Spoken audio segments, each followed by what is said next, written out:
Good afternoon and welcome at the live webinar and video series. And today actually is quite odd because it's not a live webinar, but today at October 31st it is a video because at the time that we are gonna put this live I will be in the Caribbean and it's somewhere very early in the morning, so I don't have time to release this video at that time. So welcome to the next episode of Emerging Horizons, where we interview the most interesting people in the blockchain industry. And today we have a particular interesting guest. His name is Emanuele Francioni. Is that correct? Almost. Emanuele Francioni. Francioni, that is. So sorry, I practiced it a couple of times, but it's a hard name for me to pronounce. But don't worry, it's a hard name for my mother as well. Oh, very good. She calls me Anne. Yeah. So Emanuele is from the Dusk network, and we're going to talk a lot about the Dusk network. Who are they, and why have they been under the radar for such a long time, and are coming out in the open right now? But before we do so, I'm going to start out with the traditional questions I have during every live webinar and video. And the first one, obviously, is Emanuele, what is the most interesting development in the blockchain space at the moment, to your perception? Well, thank you. First of all, thank you very much for the question. It's wow. Where do I even start? Okay, I have a visceral love for zero knowledge technology. Yeah. You know. As a matter of fact, I really do think it's the closest thing we have to magic, you know, proving something without ever disclosing anything about that statement. The very first time that I heard this concept, it blew my hair back, really. And I have to say that, you know, the latest advancement in zero-knowledge technology, and I'm talking about, for example, Sonic or Supersonic, Halo, Plonk, these kind of technologies that basically are set to bring the performance of snarks in a almost trustless setup. It's not really trustless, it's trusted, but it relies on a universal and updatable common reference string for those of you that you know, are a little bit more into this kind of technology. But you know, that is basically what I am super excited about. Yeah, because for the people who are not really deep into the technology, just high over explain what are zero knowledge proofs, and snarks obviously is the way how we implement it into blockchain. But what are zero knowledge proofs exactly for the audience? Yes, so it is basically a way or an algorithm or a family of algorithms, if you want, that are set to provide proof of whatever algebraic statements, if you want, without leaking any information about the statement itself. I'll give you a very stupid example. Right now, the common way to prove any kind of statement is to look into the data itself, to compare the data that somebody has with the one that you know, is supposed to be verified, and then coming up with an answer about that. To give you a very stupid example, but a very effective one, if you go to a club, you are supposed to be you know, older than 18-year-old, at least here in the Netherlands, to drink. Yeah. So you need to provide your document to the verifier, who verifies whether your age is appropriate. Now, the verifier, in doing so, knows who you are. You leaked your data, you leaked your information to the verifier. Because there's much more information than just your age on this document. But even if we limit that to the age, in order to verify that you are of you know, adult age, then it needs to know your age and therefore confront if you are younger or older than 18-year-old. With zero-knowledge technology, it is not that far-fetched to hypothesize that somebody might prove being an adult without disclosing his age to a verifier. Without showing any of the information, you already proved that the information you want to prove is right. Correct. Yeah. It is close to magic, and if you're much more deeper into it, it's fantastic how it's set up. So I kind of agree that it's a very, very cool development in the blockchain space at the moment. And we see some very cool use cases being built around zero-knowledge proofs. But on the other spectrum of the most interesting developments, we do have a lot of overhyped developments in the market as well, I would say. So what is your opinion? What is the most overhyped development in the blockchain space at the moment? All right, that is also another very interesting question. I would say that probably the most overhyped is the layer 2 protocols.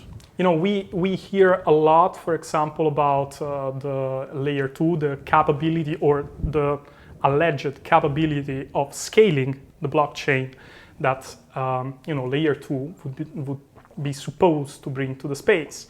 One of the most interesting development is Plasma, for example, for Ethereum, but there are others also for what concern Bitcoin. Lightning Network might be an appropriate example. And I have to say that it's overhyped, considering that it is sort of a cumbersome technology. You know, it is supposedly in the case of Plasma, for example, it was supposed to be released already, I think, a year or two ago, but at some point developers realized that it wasn't really either that decentralized anymore, or it was excessively complex, excessively complicated. And interestingly enough, I personally believe that zero-knowledge technology might actually provide the same kind of solution promised by layer 2 technology, but without the complexity.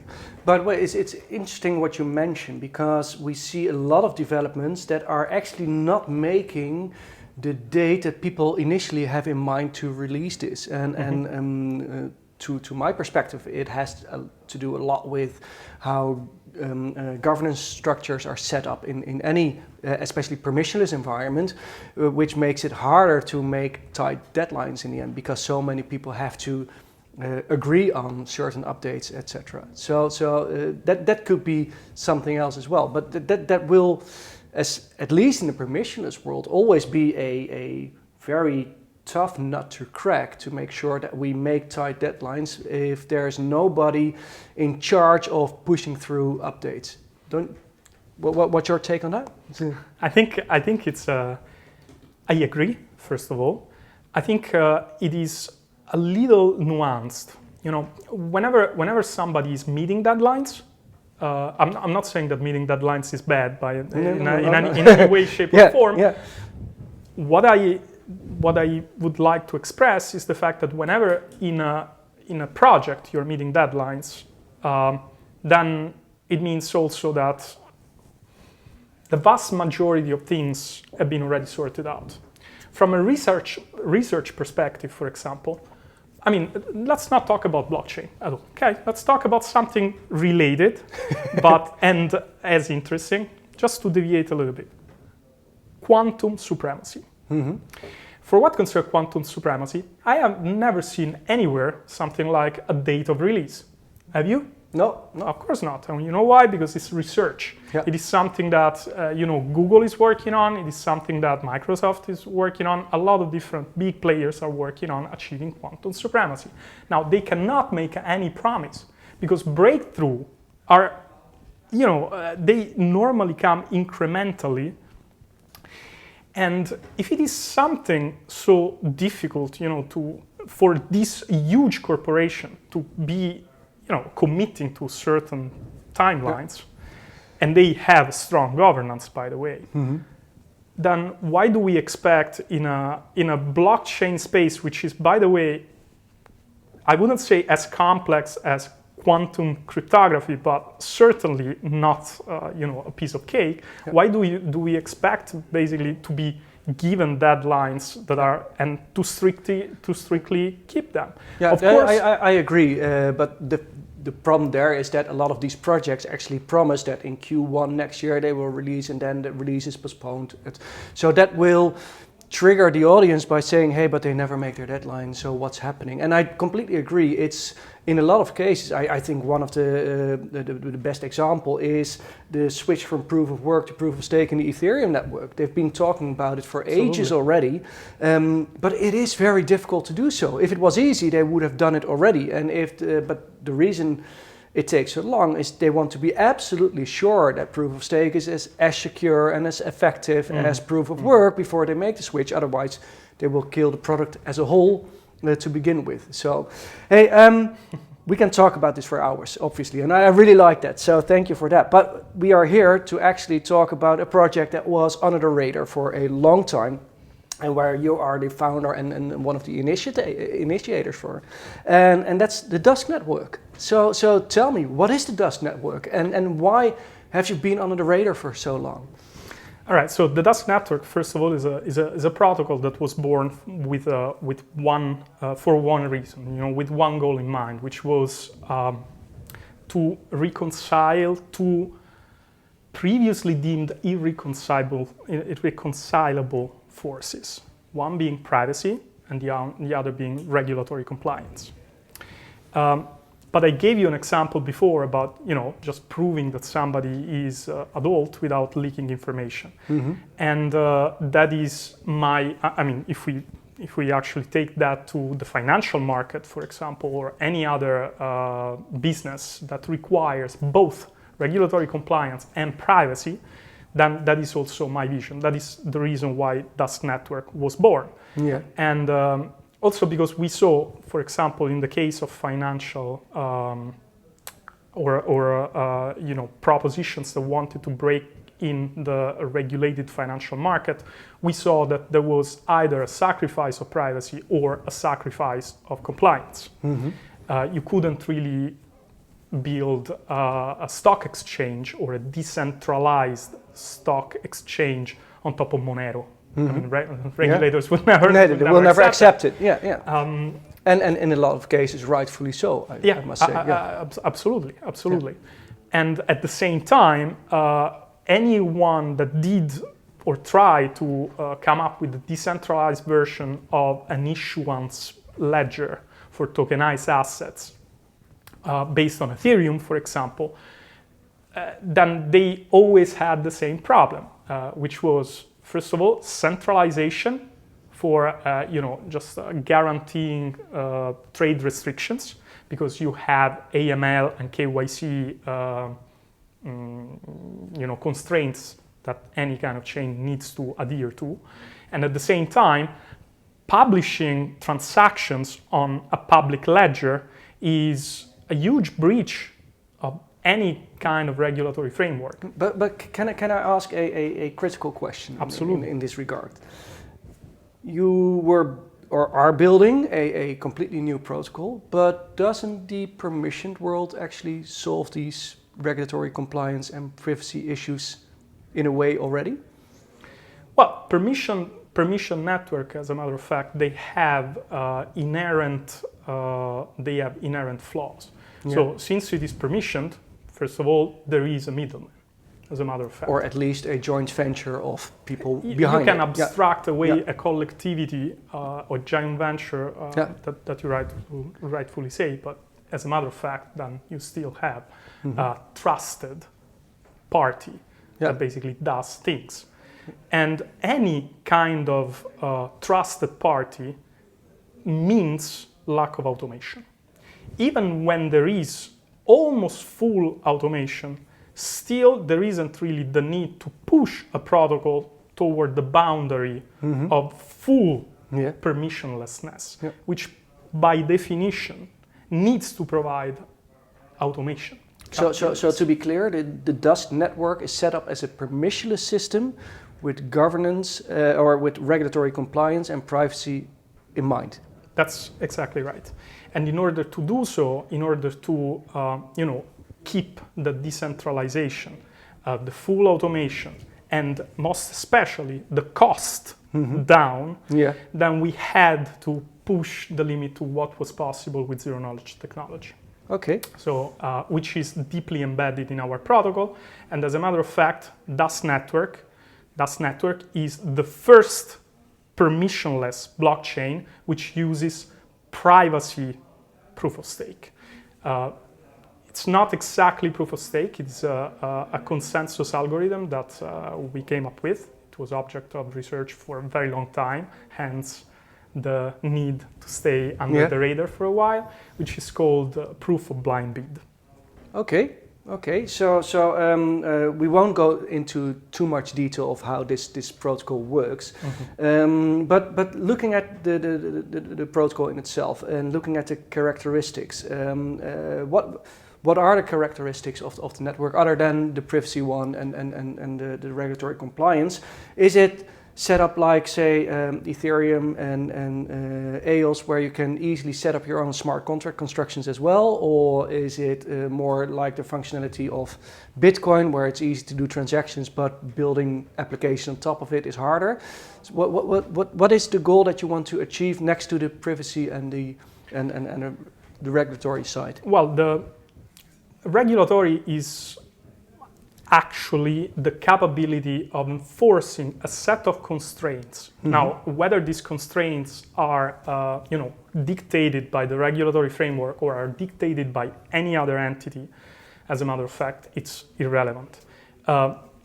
For what concerns Dusk, Dusk is kind of an odd duck. It's not really very close to Ethereum from a public perspective. And it's definitely an evolution over Bitcoin. So we have a zero-knowledge virtual machine. So there is the possibility of writing smart contracts on top of it. We used zero-knowledge technology in order to scale these smart contracts. But we created a standard, which is called XSC, which stands for Confidential Security Contract. Because we foresee to actually position ourselves in the niche of financial or regulated financials, especially in Europe. This is what we are trying to achieve. And yes, it's easy to deploy a smart contract or deploy an XSC contract. But at the moment, it is something that we are envisioning, particularly for the issuance of digital assets, primarily securities or commodities. So your focus is the financial sector in this case? Application-wise, yes.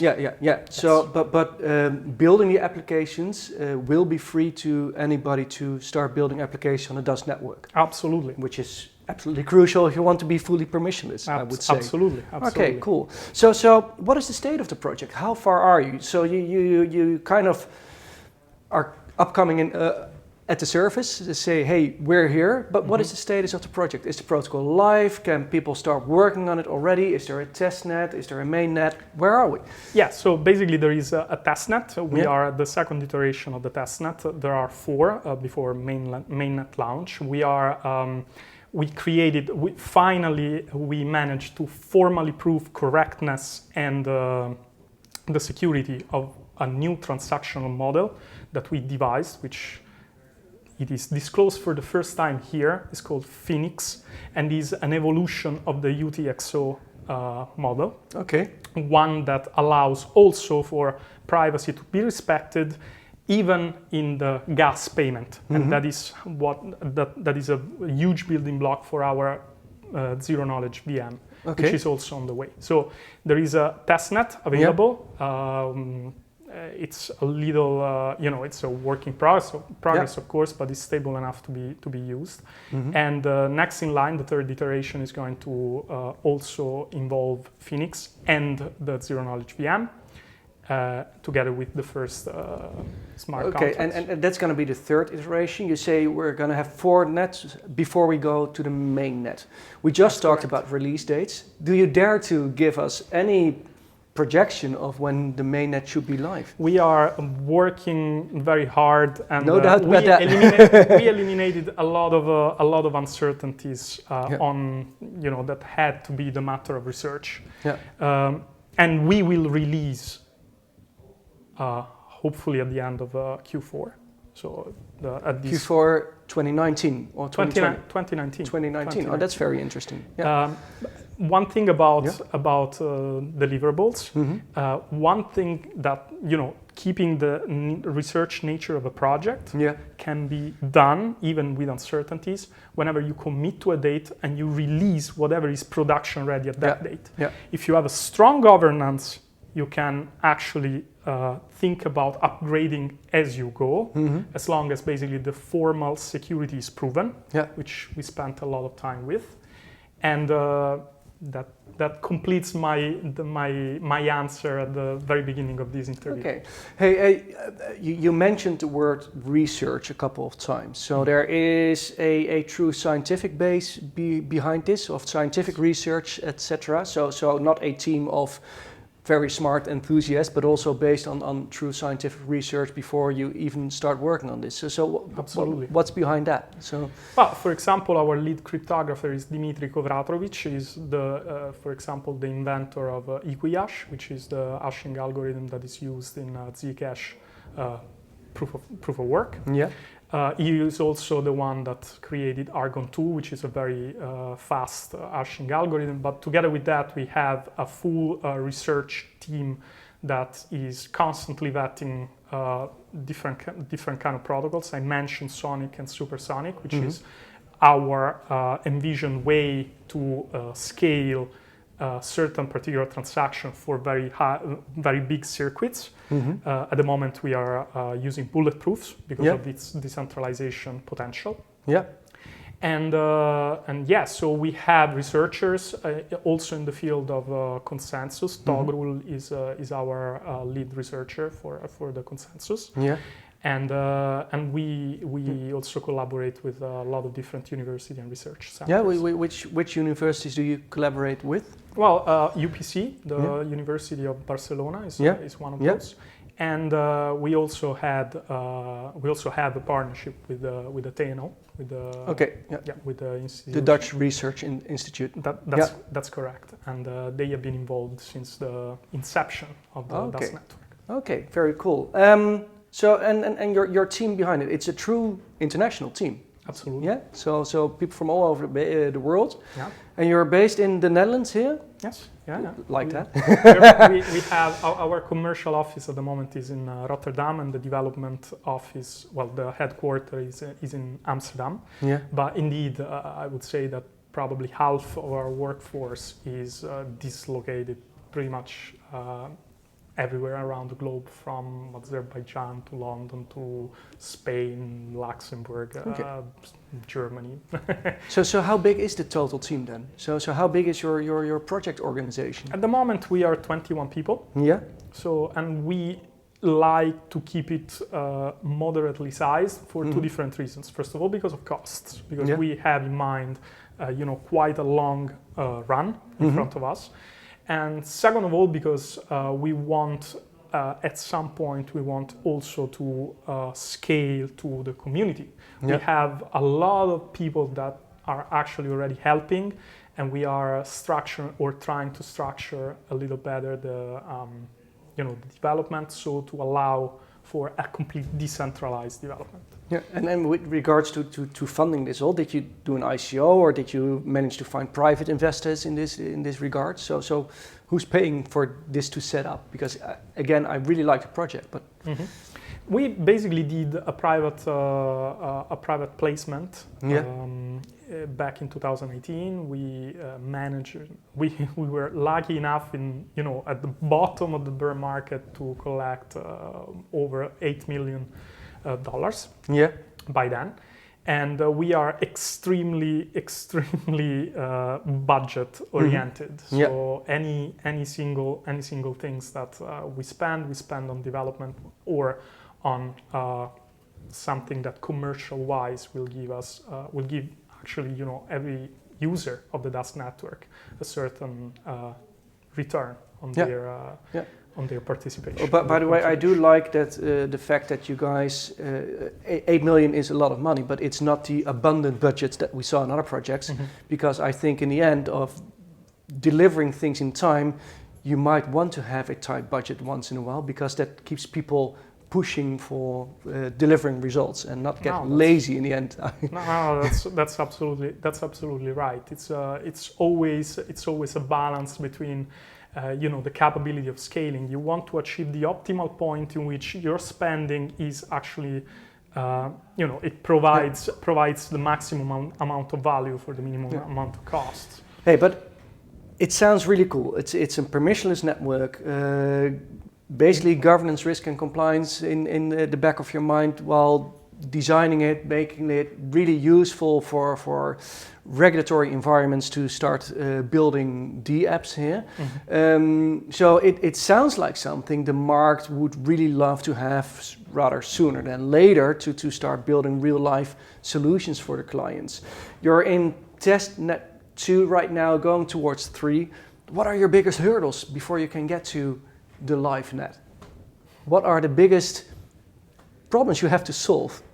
Well, luckily enough, all the problems that we envisioned, and we envisioned them quite a long time ago, luckily have been sorted out.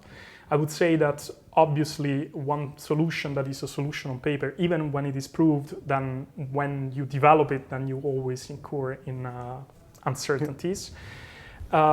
I would say that at the moment, the block compression is probably where we are focusing our research efforts.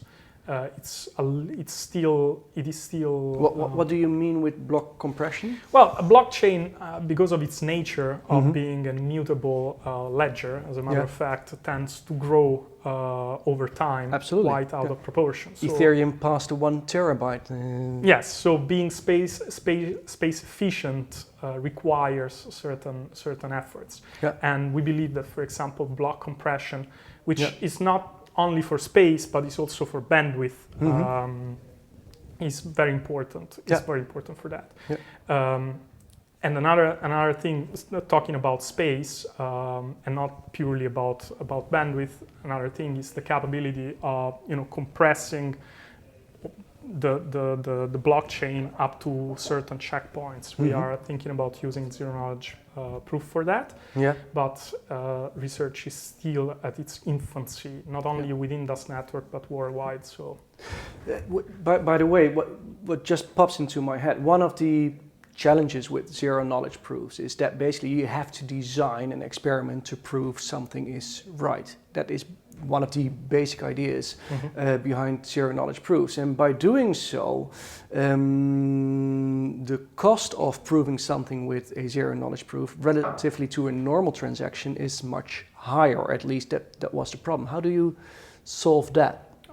Depends what you mean with cost. If with cost you mean space, for example, then that's absolutely the case. I mean, a transaction, in order to have a confidential amount, a normal transaction is normally 1K in size, as opposed to a few hundred bytes of an open transaction.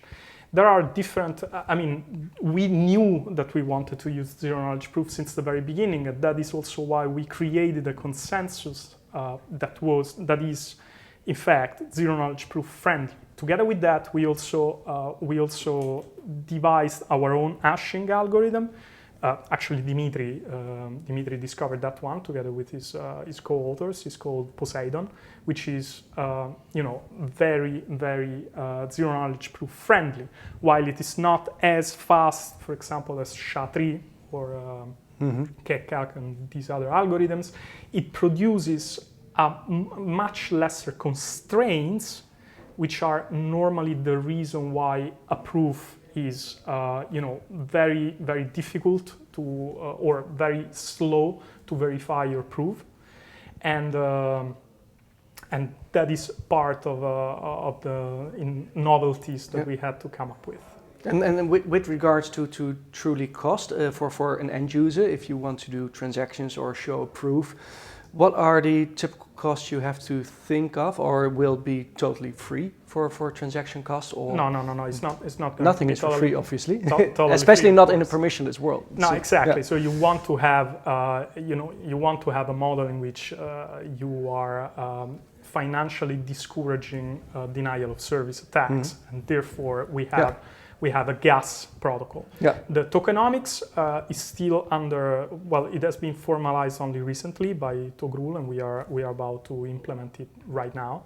And so before being very precise about the costs of the network, then there are 2 or 3 models that we are going to test first. Okay, so that's going to be part of the test network as Yes, well, to absolutely. see how that will work in distribution. Absolutely. Okay, cool. Yeah, that basically, one final question is, one of the obviously hurdles that we have in any permissionless system at the moment is scalability and amount of transactions per second that we can encounter or can handle. Especially as you want to deliver services in the financial industry, you have to fight against huge transaction per second amounts in the traditional industry. Mm-hmm. What is the projection so far, do you think, of the transactions per second that you can handle with Dusk? Well, right now we are planning, well, we actually can prove, and obviously any kind of proof is absolutely relevant until hitting mainnet, but Yeah. so far we are the fastest permissionless network out there. And then we're talking about? We are talking about hundreds of transaction per second. Hundreds. Okay. Hundreds, yeah. Plural. Yeah, yeah. Of course, I don't want to say things that are not. That No, obviously, that are but just claims, it's then faster than Ethereum, way faster than Bitcoin, but still not the 64,000 transactions that Visa can hit in peak hours. Mm-hmm. So, and that will probably not be your first goal, but it's something we as an industry have to consider. If we really want to challenge status quo, we have to challenge these kind of things as well. That's absolutely right. So, but for every kind of application, you need to use the proper technology. If you're going to use Visa technology for the financially regulated market, then it's not going to work, of course, for many different reasons. Yeah. However, it needs to be said, we spoke a little bit about layer 2, and I also introduced a little bit the concept of using zero-knowledge proof for scaling. And that's an interesting one, because it is going to be the where we are going to place our research in order to scale the Dusk network. And the reason for it is the fact that if you and I, we can transact directly peer-to-peer, and you can prove that this transaction happened, then the only thing that you need to do is to disseminate this, the proof that this transaction happened. And therefore, verification of this transaction is going to be much faster. Whereas when you use a normal blockchain or a smart contract without this proving system, then you have no choice but to redo the execution of the smart contract every time that you want to prove that the result is fine. This can be the basis for imagining scaling system that is based on zero knowledge, which, by the way, is not really something that I came up with. It's also where Ethereum is spending efforts. Cool. Sounds really cool, and I'm really looking forward to next version of the testnet and especially the mainnet, obviously. If people want to have a peek at the testnet, how do they get there? Well, all our code is released open source on GitHub. It's enough to go on github.com/dusk-blockchain and follow the instruction there. Oh, cool. I think a lot of people out there are anxious to test this. I could talk about the Dusk network with you for hours more because I'm really curious about how everything works. But in interest of time, we do have to round it up a little bit. That brings me to the last question that I asked to everybody at the table, and that is if you were to name any other interesting projects in the blockchain space or startups in the blockchain space. You're not allowed to name your own one, obviously. What do you think are startups, projects that we have to follow because they're doing cool stuff? All right. So Zcash, I would say, is probably one of the projects that come to mind. Their advancement in zero-knowledge cryptography is staggering. They recently also released Halo, which is very interesting. And we collaborate with their team quite extensively. So it's not really something. It's something close to Dusk Network. It's not really Dusk Network. If I can be allowed. No, you can. You're allowed. All right. Another project that I have been following since the inception, but lately because of the difficulties of L2, it's my interest became a little less, but I'm still following them. Is Omisei Go. Okay. Yeah. And why is that? They've been around for a while already as well. Yes, exactly. And the reason is that I am very interested. I mean, I'm not really dismissive of any technology. I have my doubts about plasma, for example, but I do believe that together with Loom Network, I believe that they are the forefront of development of plasma. Yeah. And they also do have probably the means, commercial-wise, to make it a success. So I am following that with quite some interest. And the third one being Cosmos. Yeah. Not really because of Cosmos, but because of Tendermint, which is sort of the core technology behind Cosmos. These would be my three picks. Cool. They are actually totally different picks than the previous ones. I really like that. You're definitely more into the real core technology, although we had Stéphane Ponnet talking about his own mining rigs that you could set up for yourself. So that was more really on a real infrastructure hardware side, but really like it that everybody comes up with new cool projects. And that's basically emphasizes on all the things that are happening in the blockchain space, from concrete D-apps that you can use right now to very cool developments like the Dusk Network is doing, developing protocols really fit for privacy and governance, risk and compliance, which I think the market is screaming for in the end, to really build big solutions that anybody can use in a regulatory space as well, or a highly regulated space as well. So that brings me to the end of this video. Thank you, Emanuele, for today. Really enjoyed it, and really enjoyed the fact that you explained one of the true. I think it has the potential to be one of the true innovative protocols out there. Really bringing something extra to the table instead of just another knockoff of Bitcoin or a copy of Ethereum, but really bring something else to the industry, and that's what I really like. So thank you very much for being here. Thank you very much for watching today again. We'll be back in 2 weeks' time. That will be by heart November 14th.